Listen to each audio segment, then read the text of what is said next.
By popular demand, here is my tips and tricks video.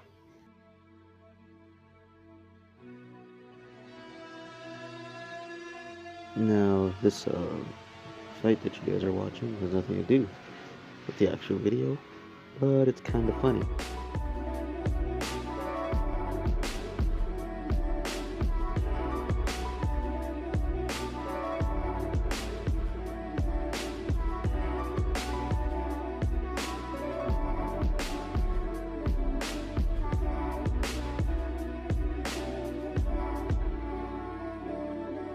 Now into the actual video.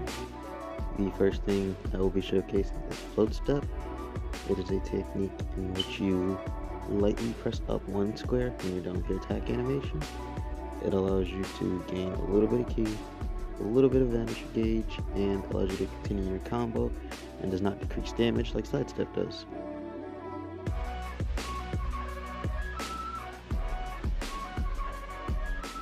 Here's another example of how to float step.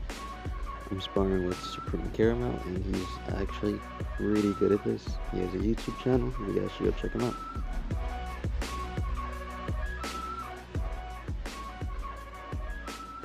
Now here is float step done incorrectly, and my personal thing is I would never actually use float step, because if you time it incorrectly, and the timing is very strict, you can get punished hard, like really hardcore. I just didn't have enough ki in this instance to do it.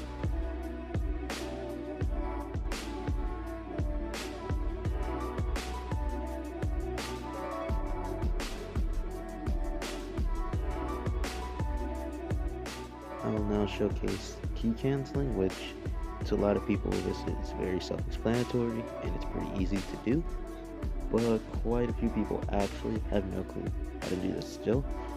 And pretty much all you do, ki blast attack, and you quickly swipe up. A lot of people accidentally swipe up twice, which will not be the animation you actually want. You just swipe up once, you can go into a strike guard or dodge, tap punch, whatever. Now this is a counter to the previous move. To counter ki canceling, you simply dodge, switch out characters, vanish again if they go into a strike guard card, and if not, you can do what I did here, which is just time their dodge and go into a card.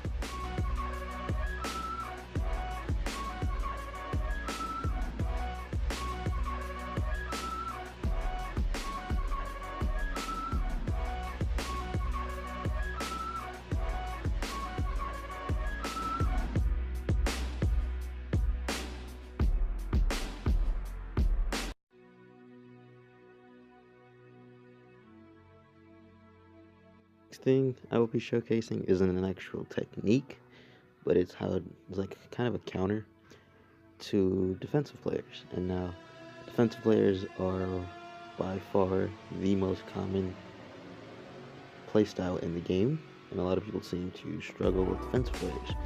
And now the only reason that I showed this clip is because I'm labeled as a defensive player, and he played me completely wrong, which is not how you want to play a defensive player. My best guess to help go against defensive players is to aggress, but do it smartly.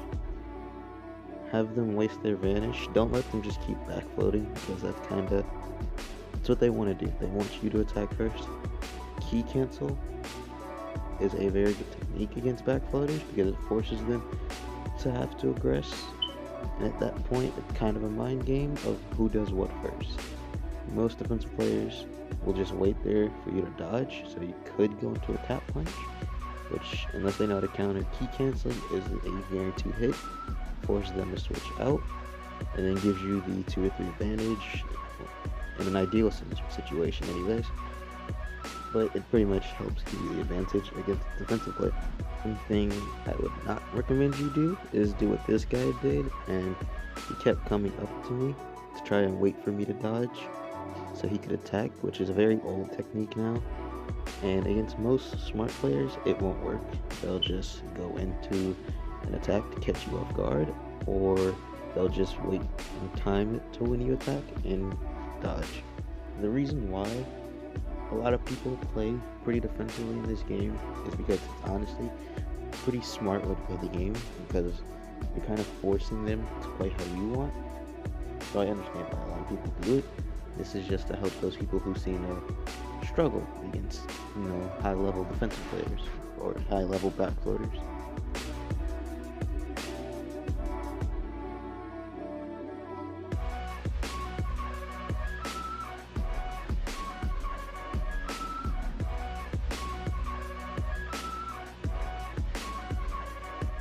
The very last thing I will speak on in this particular tips and trick video is something that's a huge problem still with how people play PvP, and that's patience.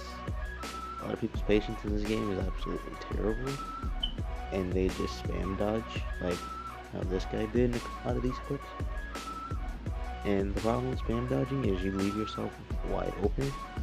One exercise you can do in the game to help your patience in terms of when you should dodge and when you shouldn't, to wait for their attack, is what I did, which is I did a lot of 1v3s against people, which pretty much allows you to have to play pretty smartly because you can only swap out to one character. You're not allowed to swap. So it helps you learn the time, because if you time it wrong, then that's a free combo on the character you're using. And if the character you're using dies, you pretty much fail, right? That's a guaranteed loss. You only get one character, you have to play that character smartly.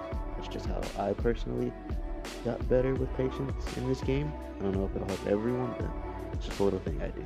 Now, all the tips and tricks that I went over in this video, I will more than likely make videos going more in depth to how to do those or when to do those in certain scenarios.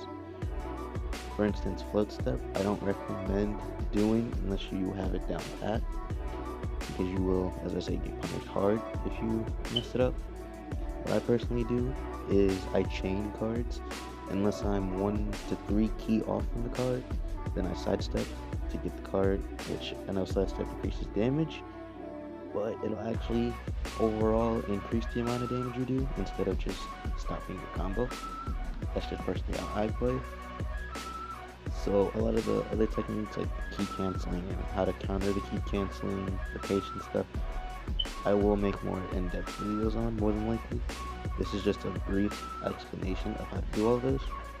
Thank you for watching. Please like and subscribe, and I'm out.